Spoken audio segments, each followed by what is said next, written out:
Live on video, stand by for audio. All right, good day and good evening, ladies and gentlemen. Welcome to another Live the Fuel show. So today we are bringing on, yet another new co-host. I never run out of new co-hosts. I can't help it. I'm sorry. We get out there, we network, we grow our audiences. And today we're going to have some fun because this gentleman is not a stranger to speaking. He's actually a major contributor to Forbes. He's contributed to Huffington Post. Apparently, he turns experts into authorities, so I'm intrigued today as well. And as I hinted, he's a professional speaker, he's an MC, and he's co-founded a community called GTeX. So I want to get more into that as well. But also, apparently, he's kind of like an Italian stallion of the speaking industry. I'm excited to learn more about that since I live an hour north of Philadelphia and I have a connection to that old Italian stallion Rocky movies. So without further ado, Simone Vincenzi, sir, welcome to the show. Hey, Scott. Thank you for having me here. How you doing today? So I'm doing awesome because it's currently, I never really do a 7 a.m. podcast and you are UK time. So what was that? 12 p.m. Yeah. Yeah. And we had to reschedule twice. So, yeah, to make that happen. So thank you for your flexibility. Well, and thank you for the flexibility because I had to move it because a spontaneous adventure just popped up this week. So I'll be leaving in 3 hours to drive to about 5-6 hours north of here to New Hampshire, north of Boston and the Northeast corridor here. And we're going to be tackling a long-time ski adventure that I've wanted to pull off. There's an area up there in the White Mountains called the Tuckerman Ravine. And it's you have to hike in and then hike up the snow wall. And then you get to drop in and ski back down. So sounds pretty cool. Are you an adrenaline junkie or so what? No, I don't know what you're talking about. Yeah, if that gives you a little hint with the brand, that's why I'm always so fired up and I got fire in the logo because life is short, man. Life is short. You got to live it. You got to live it. So how are you living to the fullest, man, out in the UK? Living to the fullest here in the UK, I wear multiple hats. Let's put it this way. Clearly. Because one of my hat is, of course, like the speaker, the business owner hat. I do more than 200 events a year, more than 100 to 150 guest interviews, podcasts, radio, TV, you name it. But also, this is not only the things that I do with turning experts into authority as they work with GTeX, but also I play the didgeridoo and I do beatboxing with the didgeridoo. Pretty weird for an Italian, right? And also, I love the cross functionality there. Hey, yeah, because I always and real quick for our listeners, I know what a didgeridoo is. I know it airs from, I believe, Australia is the origination of that. It's a tribal musical instrument. But would you like to define that for our listeners? Absolutely. The didgeridoo is the oldest instrument, is the oldest wind instrument in the history of humanity. And it was originated in Australia. It comes from the Aboriginal tribes. And it was originally used as a sacred instrument because for the spiritual geeks out there, you will find that the sound of the didgeridoo has the same level of resonance as the Schumann resonance. And the Schumann resonance is the vibration that the Earth, that our planet emanates. So the sound emulates the sound in hertz of our planet. That's why as a healing effect, as a soothing effect, but also I found it very cool because I love the bit of beatboxing and I could beatbox on the didgeridoo and making this weird sound and making it sound like dubstep. And I found it to be that there was a moment in my life where the business wasn't going well when I was starting and I was busking on the street to get money. And that's hustle right there. Yeah, not many people were seeing someone beatboxing with a didgeridoo, and that's how I actually funded at the beginning my business. And I remember I also started my TEDx talk with the didgeridoo, which was cool. For our listeners, the video watchers for YouTube will be able to laugh with me, but I'm laughing with you, not at you. But I was like, I love the fact that you are literally talking about hustling on the street, right? Making it happen with an aboriginally sourced Australian spiritual instrument as an Italian living in the UK. Is that right? Yeah, that's absolutely right. That's absolutely right. Talk about cross functionality across ethical and genealogical boundaries. And you'll appreciate this. And ladies and gentlemen, we're going to get into more about this guy, but I have to geek a little bit about this. I have been healed by a didgeridoo. Here we go. Tell me more. I'm Yes. curious what happened. So talk about cross functionality across different backgrounds. There's a good buddy of mine here. He's one of my body work guys, and I haven't had him work on me in a while. So I'm glad we're talking about this because he's just this big dude, and he's American. He's U.S. born, but he has. Have you ever heard of an art called Systema? No, I haven't. So Systema roots from Russia. So here in the U.S., one of our special forces is obviously the Navy SEALs, right? Russians, it's the Spetsnaz, and the Spetsnaz are trained in this martial art called Systema. So there's obviously physical components, right? The martial arts side of it, Yep. the battling, etc. But then there's a healing side of it, as you just hinted, with the and so he's learned Systema from that standpoint, and he's worked on. He works with his hands. I mean, strong guy. Like, he will make me cringe, and eventually all the muscle kinks from my CrossFit lifestyle will get worked out. But one time he's like, "Are you open to other forms of healing?" And I said, "Sure. What do we got?" And he said, "Well, let me break out my didgeridoo." And I was just like, "Wait a minute." Yeah. We're going too far here. Yo. You just pull that out of the air like that? Like, wait a minute, I have a didgeridoo. Could I use that on you? And I'm like, first of all, I know what a didgeridoo is because I've been to some rock concerts where those rare musicians are getting outside the comfort zone and rocking didgeridoo. If someone, if a big dude comes to you and say, "Let me pull out my didgeridoo," then I'm like, "Hey." Luckily, I knew what that meant. I can't make this stuff up. I really can't. I knew as soon as you started talking about this, I'm like, he is going to love this. So long story short, I've had my shoulder rebuilt twice from my lifestyle, and through years of compensating and kind of like protecting that shoulder, I've overdeveloped and underdeveloped my scapular alignment in my back. So he's like, listen, he's like, as you hinted at, the hertz from the didgeridoo, he's like, the frequency that you emit from that, he can actually adjust the frequency on how you play that. Yep. And he hinted that, I mean, that's why, like, nowadays I've gotten much more into spirituality, and I love the fact you talk about this, because I do things like this morning before I got on with you. I went and made a tea, and I walk outside and I stand in the grass for at least minimum 5 minutes. And that's something called earthing or grounding, because we're not as connected to the earth, the frequencies that we were created from. So it's interesting you talk about the hertz and the frequencies as a didgeridoo, because anyway, he blew that into my back to just aid in another way of healing, right? He can only go so deep with his hands. He's talking about literally the sound waves emitting into the tissue. Absolutely. It's a very powerful instrument in a healing way. I've never explored deeply that side because I was more interested into the sound. So I wouldn't know what to do in a healing way. But I know that there are great people that know where to hit the right sound and what kind of sound, what frequency creates the results they want.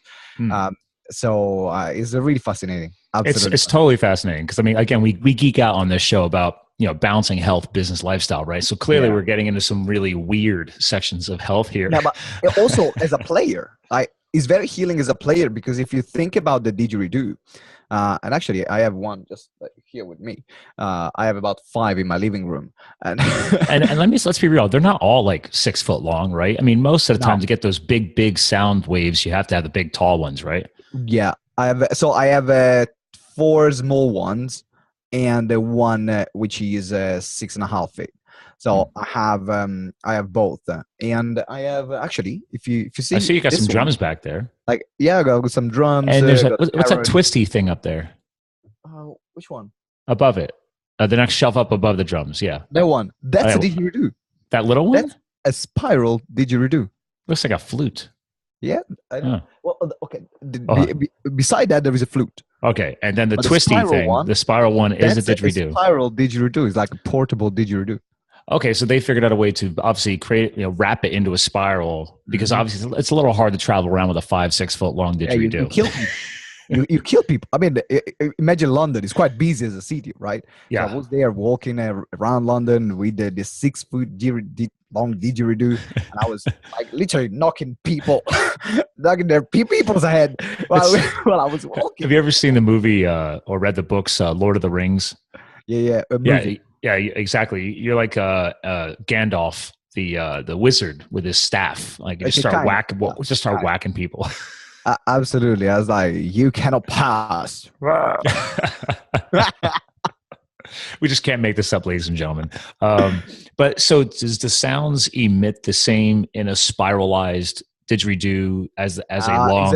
Is a bit like, if I can say, a spiral one. It's a bit crap in terms of Okay.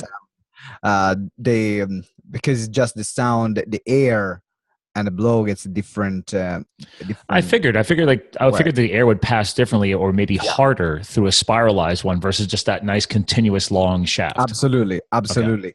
But you can make it play. You can compensate with your skills and abilities, because the way you play it can make a sound is like the same. If you have a guitar, you can have the best guitar in the world, or you can have an average guitar. Hmm. If you're a great guitar player, you're able to make an average guitar sound like an awesome guitar. So it's about your skills as well, and then you can compensate with the instrument. And also, it's much easier to carry around Yeah. than the other one. I mean, the same thing goes. I love the fact you just hit on a really powerful message here. I want to make sure we didn't skip over it. Was with the right musician or the right operator, and with the right amount of practice, right, enough repetitions, you can get better and figure it out. It's the same thing goes. Like obviously, I'm leaving for a big backcountry ski trip adventure, right? And then, but I mountain bike and I skydive. I do all kinds of crazy stuff, but everything gets a little bit easier the more you do it. So a lot of people are afraid to try new things. And like me, I'm getting into more public speaking the past 2 years. Mhm. I went from like doing one event one year to doing like four last year. And then we'll see what happens this Mhm. year. But you clearly are doing way, way more speaking events than I do. So what do you say about that when it comes to, putting in those repetitions and I guess making it easier? Well, absolutely. I remember when I started public speaking, for example, I was an average speaker. I wasn't that entertaining.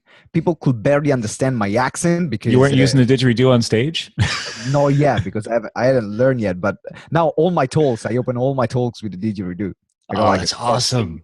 awesome. In fact, right, I'm known in the UK as the Italian stallion with the didgeridoo, uh, Oh, you got which to sounds figure like out you got to sounds like a rebrand porn that. movie, but it's not. And so uh, this is always open my speaking gigs with that, and that's how I opened also my TEDx talk. I go on stage with the You did the didgeridoo. didgeridoo on the TEDx? Of course. I knew I was traveling all this week and I wanted to get a chance to go and watch one of your TEDx's because they usually have all the videos up online. Yeah. And I didn't get a chance to. And I'm like, oh my God, I can't believe you actually did that. Because I've been approached about doing a TEDx and I haven't made the time for it. That's probably me. We have a local chapter right Yeah. here. So that's Go for pretty it, man. funny, man. Go for it. It's a brilliant experience. I tell you, it was nerve wracking because even when I did my TEDx, I already did probably more than 400 events Mm. before I did my TEDx, and it was the most nerve-wracking experience ever. I don't know, because for me it was a big milestone as a speaker. Go on TEDx is a kind of a big deal. Even though it's a 20 minutes talk, I'm used to do 3-4 days seminar, and 20 minutes, I was freaking out. And I remember I didn't have my talk ready up until the day before. Ooh, And I like to call that professional procrastination. Exactly. I had something me. I was keeping myself busy with all the other things that I know they were really important. And of course, they were so important and so important that I didn't create a time for practicing the TEDx. And Let's I pause remember on that. just 1 second. I remember it was my wife, and we're in the hotel room the night before, and the day before I had the TEDx. So we're in our hotel room with my wife, and my wife said, do you realize that you don't have a talk prepared for tomorrow? And I was like, yes, shut up. Thank you for pointing that out. Thank you for reminding me. Yeah, I totally didn't realize that at all. Yeah. And then, so we spent literally the next 6 hours rehearsing the talk together. And, but I really don't know what happened there, but I smashed it. So you talk about, see, clearly you smashed it, right? So you talk about spirituality, and you talk about, we were just talking about energy and hertz and aligning with the earth and everything else. And I used to look down on myself when I would procrastinate years ago. And then obviously through years of personal and professional development, I don't really give a flying whatever.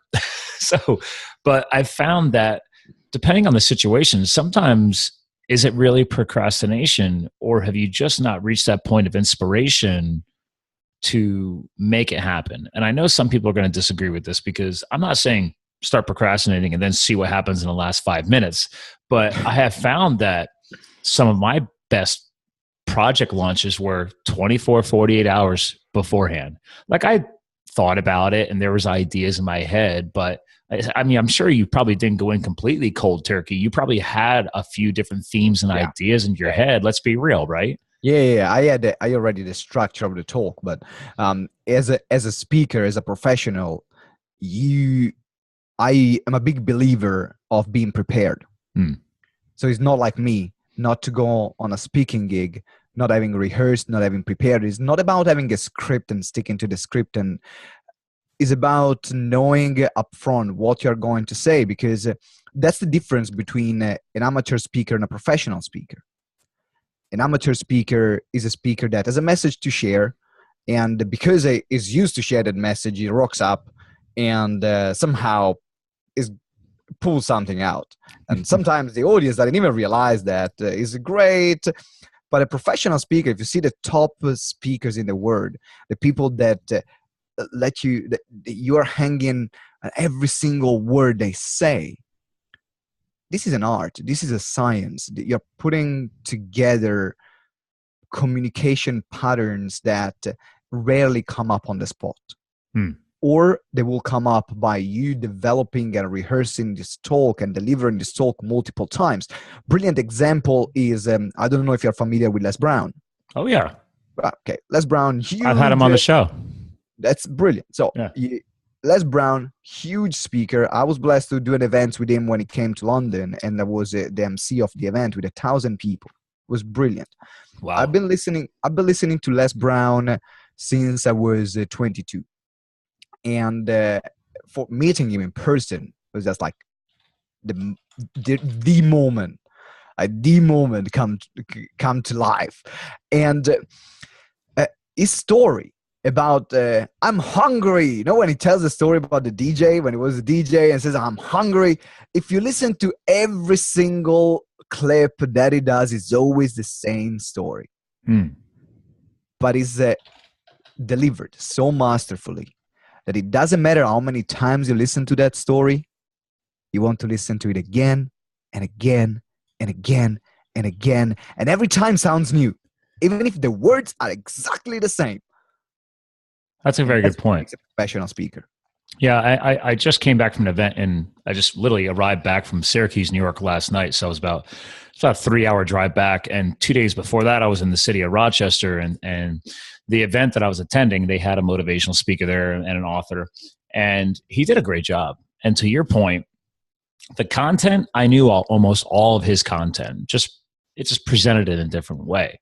I think to your point, the art is not just the words that are coming out of your mouth. It is the engagement. It's how you transition. It's how you move through the audience. And you're right. You can't just show up and do that. You can be captivating, but not like deep captivating, like Tony Robbins. And it's funny because actually I'm going to correct myself. I've not had Les Brown on the show, but because I literally had to double check my site, I had from your country, Chris Perez Brown. You know him? Yep. Yeah. He's been on the show. I heard Brown and I just said yes. And the reason why, because I've never seen Les Brown live, but I don't know what day it is. Anyway, in a few weeks, I'll be in the city of Philadelphia. Tony Robbins, Les Brown, Gary Vaynerchuk, and like a couple other speakers all at a big event that I'm attending. So I'll be getting a live taste of Les Brown with Tony Robbins and Gary Vaynerchuk. Like I've never seen that. This is insane. Yeah. This is such a great event. How do you combine those personalities? Because each of those guys are usually solo, right? They're usually more of a solo artist. I've never seen those types of personalities combined. They are stars. They are the star of the show. So it's almost like, I don't know if you are much into NBA, right? I play basketball, and I did when I was a kid. I played some ball. I love playing basketball. I play in a professional league here in the UK and in fourth division. And something that I follow NBA. I love NBA. And there is something about a team, which is the Oklahoma City Thunders. And the Oklahoma City Thunders, they have great stars in the team. They have Russell Westbrook, they have Paul George, and they have Carmelo Anthony. Yep. Now, before Kevin Durant was also playing for that team, before Paul George and Carmelo Anthony joined the team, and before Kevin Durant then moved to Golden State. And there was a big clash between Kevin Durant and Russell Westbrook. Why? Because they were both stars. Yeah. And also now there are clashes between Russell Westbrook and Paul George and Carmelo Anthony because they are three superstars. So that's why superstars, they want to be seen. They are there because they crave that attention from the media. That's what makes them great. Is this journey of greatness. And as a superstar, and I can feel that because I have the same personality, I don't want to share the stage with someone else. I don't want to share my lies. I don't want to share the glory with someone else. The glory is on me. That's naturally how I am as a personality. Then I keep my ego in check and I say, okay, that's all crap. Like, I can't share. I look at that as an opportunity of growth, right? You see these guys, and a lot of people think, wow, I agree with you. These guys are already superstars. Ladies and gentlemen, we're talking about some big names. Tony Robbins, right? Les Brown, Gary Vaynerchuk. Gary Vaynerchuk's not necessarily, I don't consider him he gets very passionate. I don't consider him a motivational speaker, really. He's a different kind of motivation. He's the crazy out there, obsessed with online marketing, like more business-focused guy, whereas I feel Tony does a much better job tapping into the spirituality piece and a lot more into your deep, deep passion. And Les, how would you position Les? You know what? This is the difference. And I had the pleasure and the honor to work with all of them. I emceed an event. There was a preview for Tony Robbins' Unleash the Power Within. I emceed the event with Les Brown, and I organized the back end of an event with Gary Vaynerchuk with 500 people here in the UK. And so I know them very well, and I follow them massively because they are a huge inspiration for me.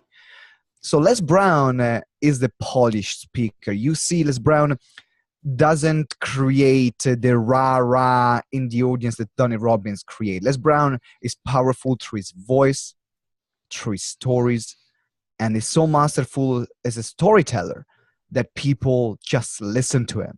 They can listen to him for hours and hours and hours, even without moving. I completely agree with you on that. Right? That's Les Brown. So Les Brown is more the polished speaker. Tony Robbins is also creating experiences for the audience.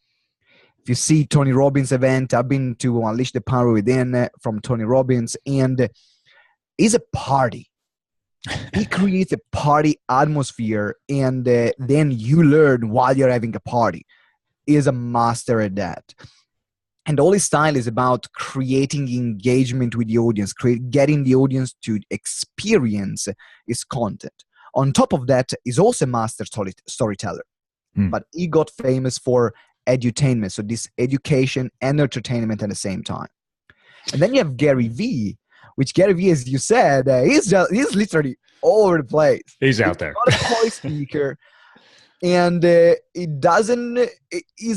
great at thinking on his feet and he always has a question to he always have an answer to any question that the audience has. In fact, Gary V positioned himself as a Q&A type of speaker.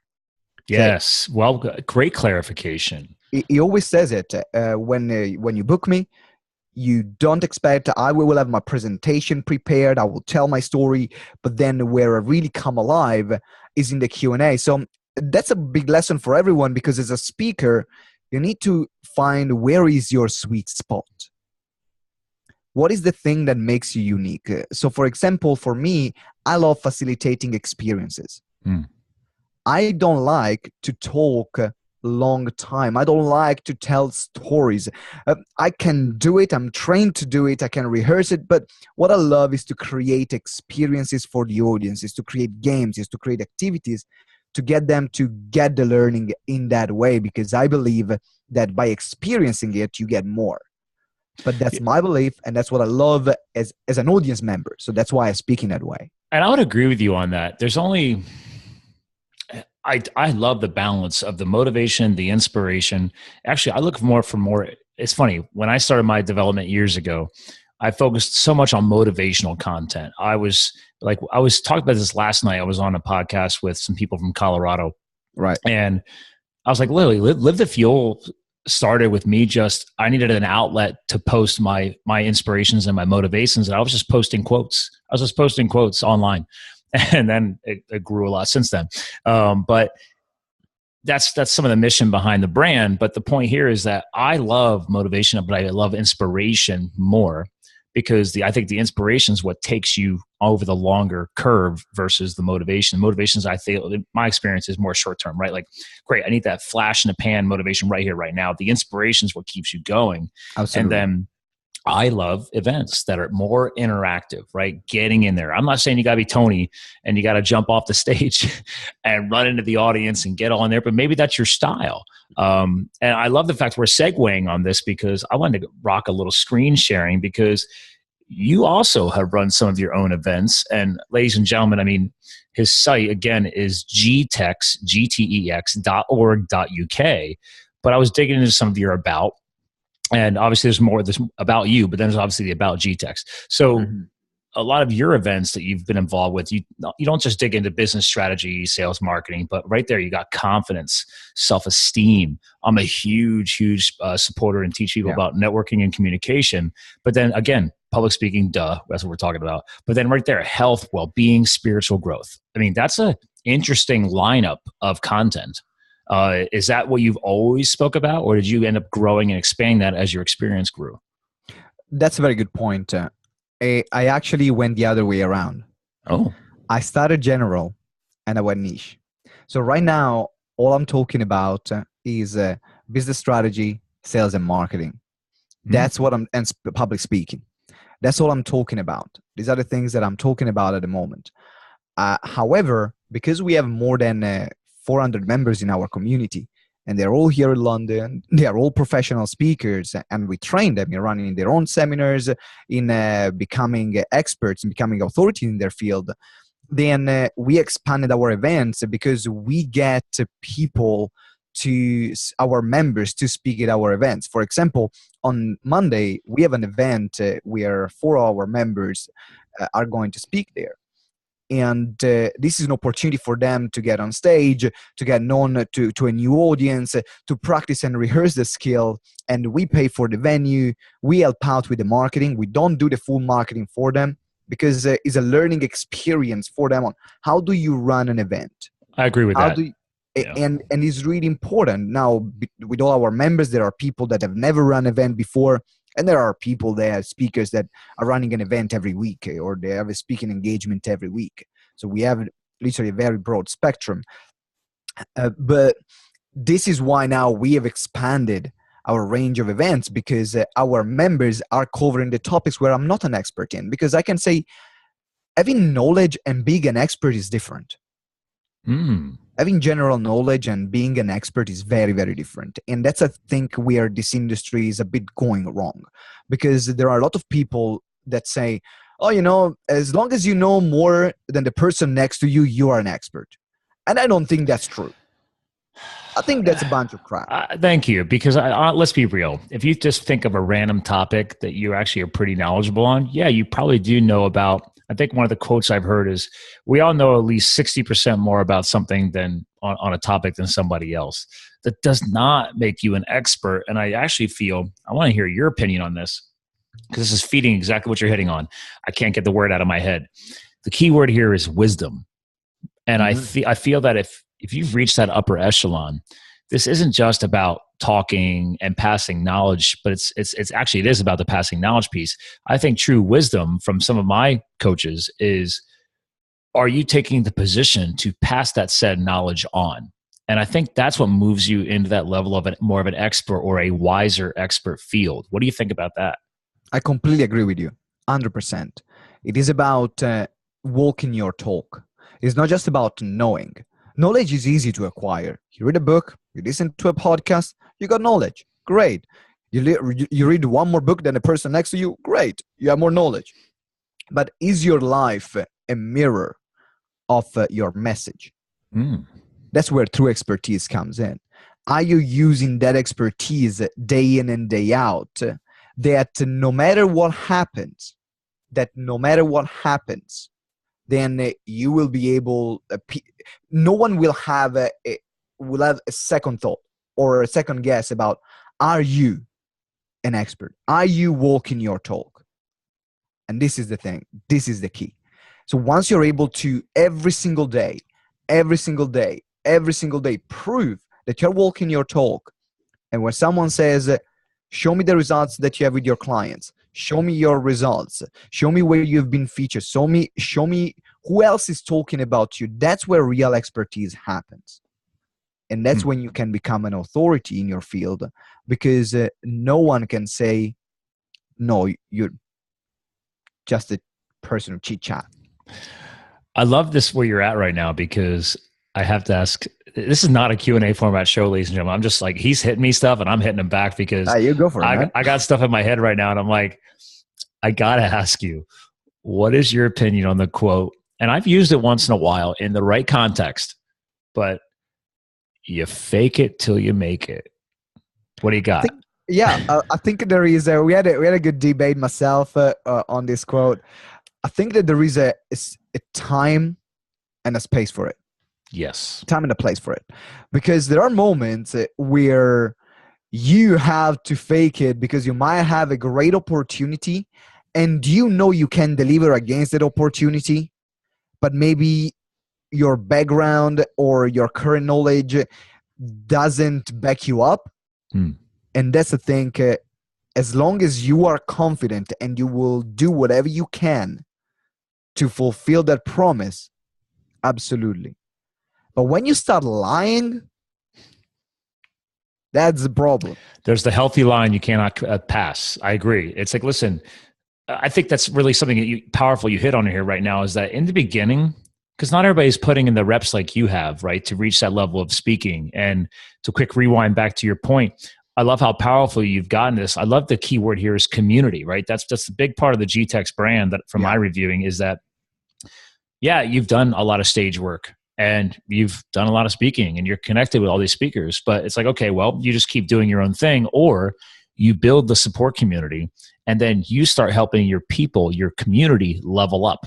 You help run the event and you help get them on stage, because that is the true representation of the wisdom you're passing on. It's like, okay, I teach people, I coach people, we have a community, but what are you doing to help them besides just coach them or get them to be better speakers or whatever it may be? Like, oh, there's another level.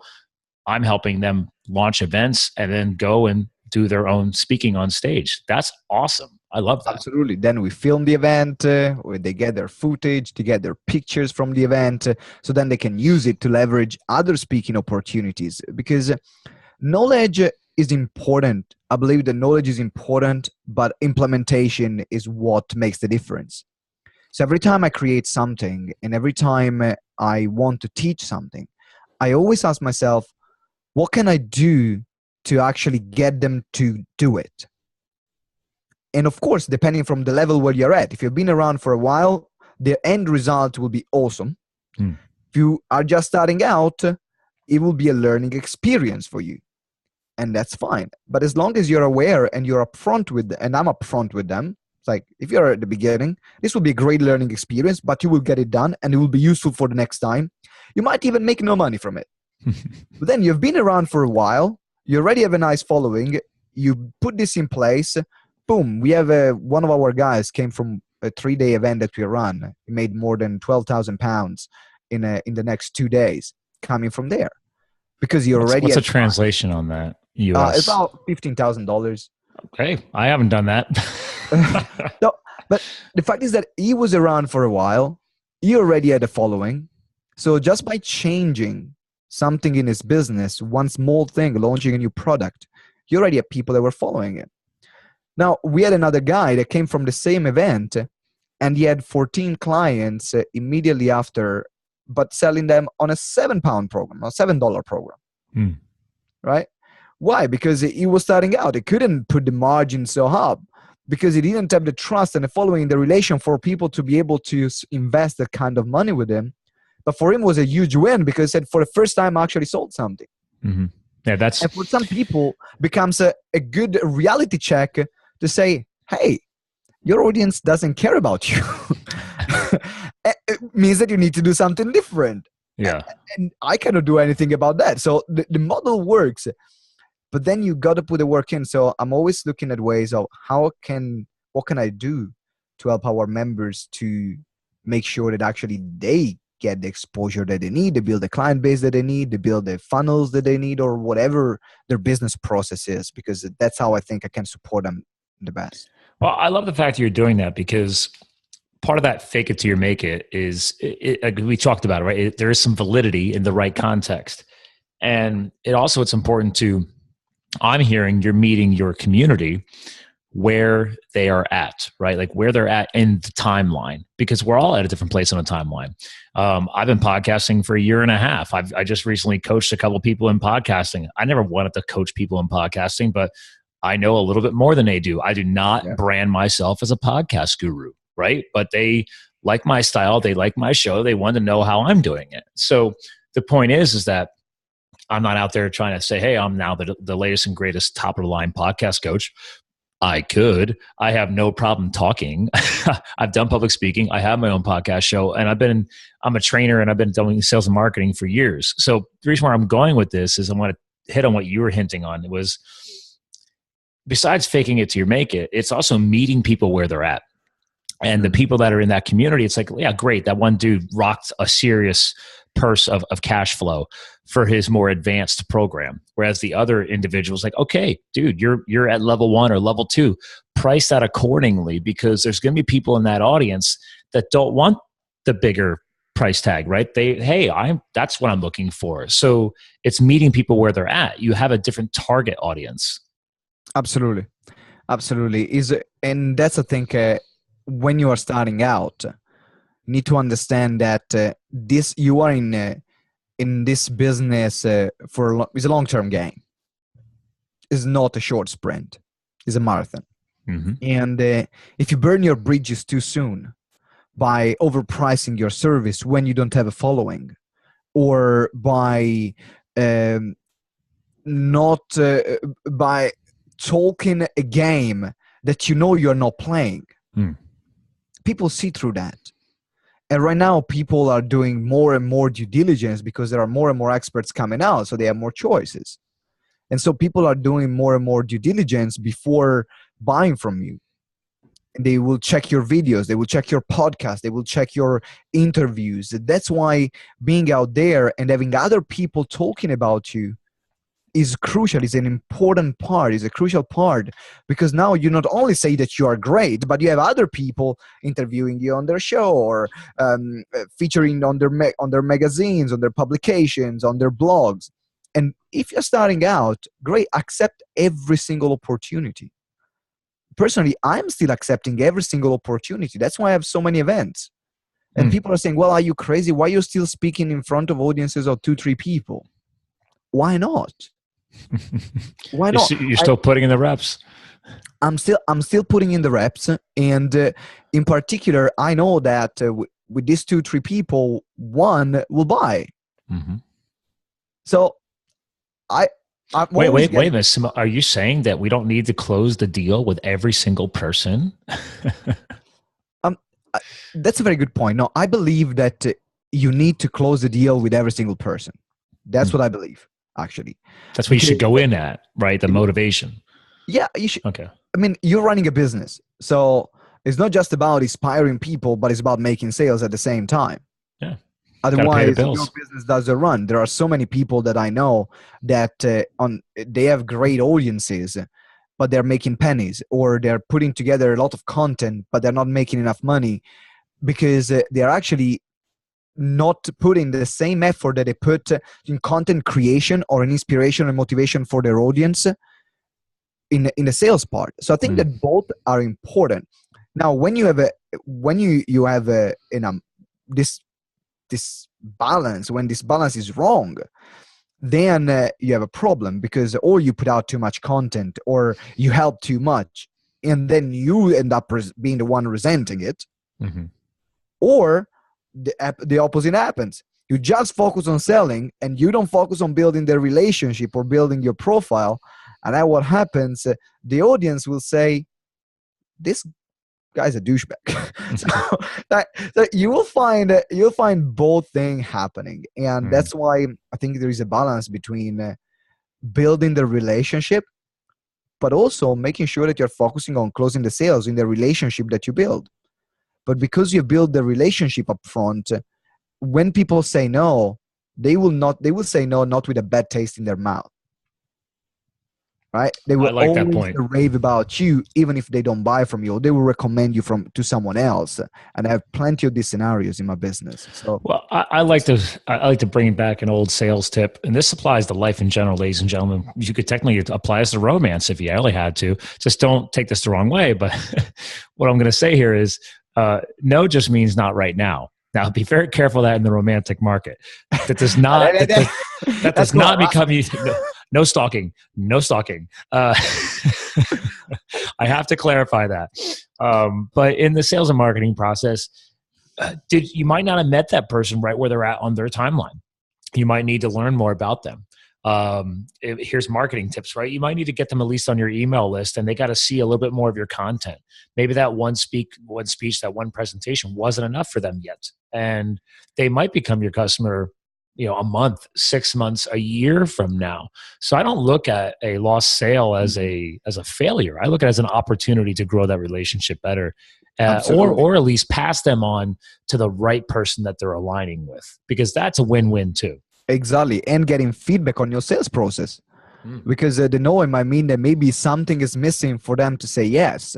By understanding what's missing for them to say yes, then you can improve your sales strategy, you can improve your products, you can improve your services to get them to say yes easier. So, for example, yesterday was an event, and I always get clients from event. Always. Like, I'm a machine, and I know what I'm doing. I've been doing this for many years, so I know what makes people tick and what makes people buy from me.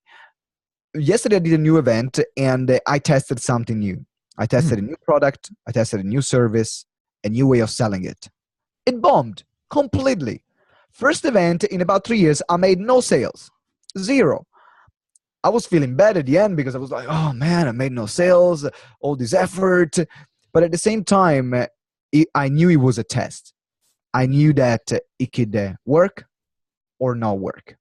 I knew that there were so many new metrics that it could happen that if it was going to work, I would be very happy.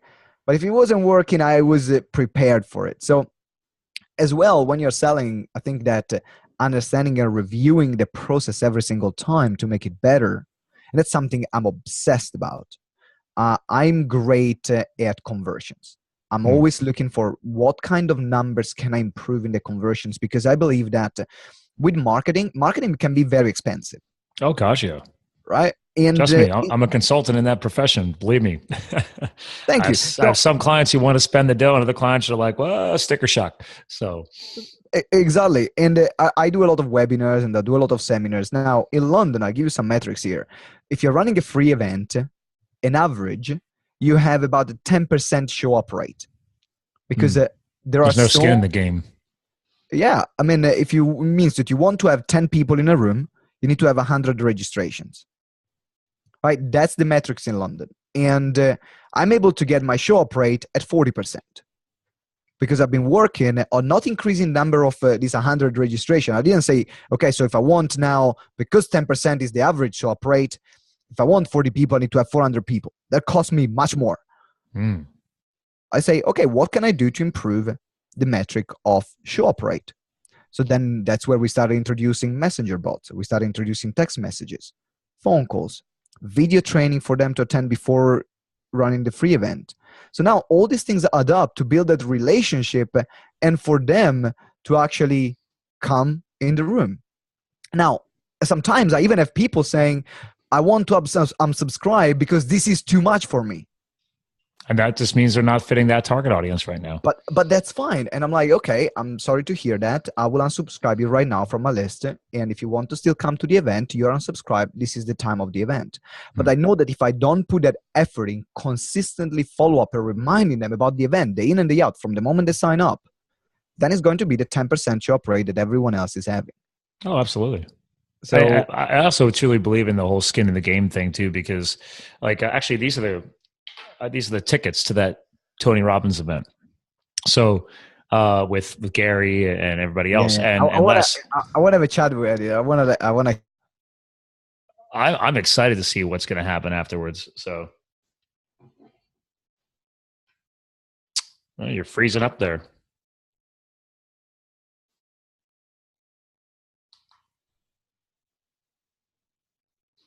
You still there, Simone?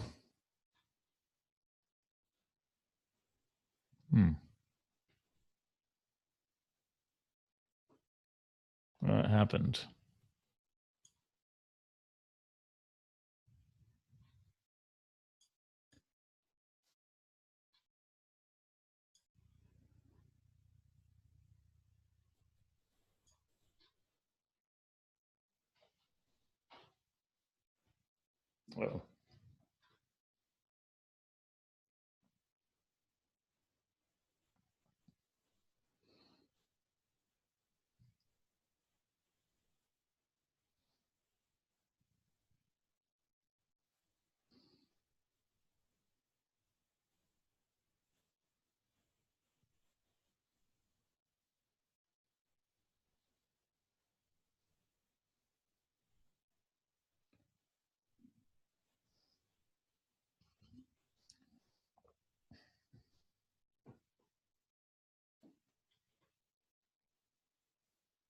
Well, we lost Simone, but we're going to get him back. Let's figure out what happened. Let's pause. And we're back. That's the power of pausing with podcasting, is I can just take all my technology and pause it. So love the internet stuff, right? This is the fun of podcasting over 5 hours in different continents. The joy is, Yeah. But it was funny because like literally as we lost you, you were about to say that you were excited to hear what the feedback would be after I attend that event. Was that what you're about to go with? Yeah, exactly. I wanted to ask you, let's have a catch up after you attend the event, because I would love to hear how that was. I agree. That'd be really crazy. So I'm totally stoked. I actually and the reason why we were talking about that was because you have to have skin in the game for events. And I could have bought the entry level ticket, but I was like, wait a minute, if I go one level up to the gold package, it's a buy one, get one free ticket. And then I can invite somebody with me. So obviously I went with at least that. So, cause then you could help other people get the same experience. Absolutely. Exactly. And also you get some bonuses and stuff. So it's worth it. Yeah, I'm not going with like the full platinum package or thousands of dollars. Like a $5,000 ticket. The beauty is this is all happening in a single day event and on a Thursday and not like on a weekend. So I'm very interested. I'm interested to see the attendance and the commitment for people who come to this event. Well, given the names, I'm sure there is going to be. In the UK, we never had an event with so many headlines. Yeah, so many headlines. You might have one, and then all the others are speakers that sell or like other average events, but not three powerful headlines like this. So well, and there's two others. There's a star football player, NFL football player, and a very well known head coach. I'm just blanking on their names right now. So there's already 5 headlining speakers. Obviously, Tony and and Les and Gary will be the big speakers. So, but I think it's a hell of a lineup. I'm very intrigued by it. And like I said, I'm sure you would agree that this is also one of the best practices I've shared multiple times on the show is, you are the product of the 5 people you spend the most time with. That's an old quote, right? So if you're still not trusting where you're at, start immersing yourself into these other surroundings for that growth. I'm sure you've done the same thing over the years. Exactly. It's crucial. It's absolutely crucial that you level up your network every time. I was listening, I think there was this quote where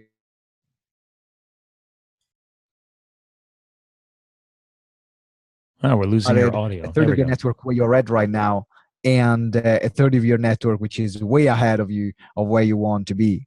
So now you can be immersed with the people that you want to be. You can still be in touch with the reality by sharing best practices with the people that are at your level. And also you can help other people that want to reach where you're at, and you can help be powerful. I like that because it is about getting more powerful. And so listen, let's start bringing this episode to a close because I know we're having fun with the internet right now. And actually I'm going to see if I can help your connection I'm going to turn my video off for you because just to see if that helps your. All right, let me turn my video off too. Yeah, because I close our show off with our co-host having the final words, right? And I want to make sure people get to hear your words because you are a much more experienced public speaker than I am, and us, obviously, a fellow podcaster. So I love our co-hosts when they come out and I said, listen, you know what? It's important to know about your brand. I love GTeX. It's awesome. I love what you're doing with your speaking community and helping people grow. But, we kind of hinted at the beginning of the show a little bit more about you. I love the didgeridoo, but is there an all-encompassing message right now that you would leave behind to our listeners I say, hey, man, everything you're doing with your brand and everything you're doing in your life, I mean, is there anything like a big all-encompassing message you'd like to leave behind for the listeners? Yeah. The message is that together we can grow exponentially. And the reason why I'm saying this message, it is because I believe in 3 things.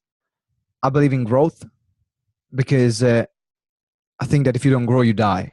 That's my personal belief. I believe that also together we can achieve things that we might not be able to achieve by ourselves.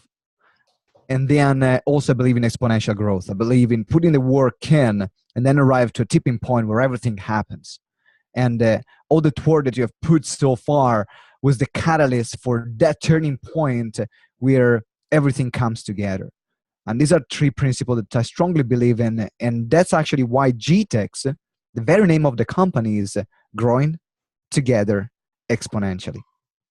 So if there is one thing that you can do for your life and your business is to constantly grow, learn, apply, implement, find people to share this experience with. So then your journey can become more pleasurable, and as well you can get more done. And also keep putting the work in. Don't worry if you don't see the results right now, because by putting the work in, there will be a tipping point. Someone will notice you or something will happen. There will be the turning point in your life, and everything you could ever imagine will come to you. So that's my final message.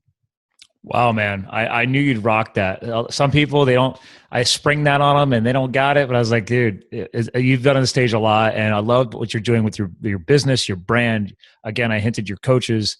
You hit it out of the park. I mean, the biggest thing I wrote on my dry erase board right now that I'm going to tweet is, if you don't grow, you die. Powerful words, man. Powerful words. So listen, hang tight. I want to give you a proper goodbye off the air. Ladies and gentlemen, I mean, there you go. 5 hours away. We're talking across continents, podcasters and speakers uniting. Be sure to follow Simone. Okay, I told you guys it's gtex.org.uk. You'll have no problems finding this guy because when I launch this stuff on the website, like we always do, all of his links, all of his social medias. And actually, real quick before we end the show and close it out, you're going to be putting together a little link and an offer for our followers too, right, Simone? Yeah, absolutely, Scott. I believe that the number one skill you can have as a speaker, as a communicator, is selling from events or webinars. And I found that a lot of people found it very tricky. And personally, I did my first 50 events without making any money. So it was an expensive learning experience. And going now, fast forward 5 years later, making more than 7 figures from events. So I've created a checklist for people that people can use called the Ultimate Selling from the Stage Checklist. That is a structure that you can apply and implement to create a pitch that converts. So you can get clients from events, you can get clients from seminars, you can get clients from webinars. And that's exactly what you can find on my front page. But also, I will create a custom page for this podcast. So if you go on the link that Scott will give you on the blog post, there are going to be, you can download the Selling from the Stage checklist, but there are going to be some other goodies for you that I've prepared just for you guys that are listening to the show. There we go, ladies and gentlemen. That was Simone. That's GTeX. Stay tuned for that link. We're going to make sure the Live the Fuel followers are always getting value, and he has over-delivered today. So again, as we've always say when we close out our show, you too can live the fuel. We'll talk to you guys again soon. All right, you're clear of the pod. We just leave the video running for extra fun. So I thought I'd share that screen real quick since you had Selling from the Stage right there on the homepage anyway. But I hope you have fun, my friend. Man, I had a blast, absolutely, and thank you for being flexible with the power, the internet problems, and I appreciate it. You handled it very well.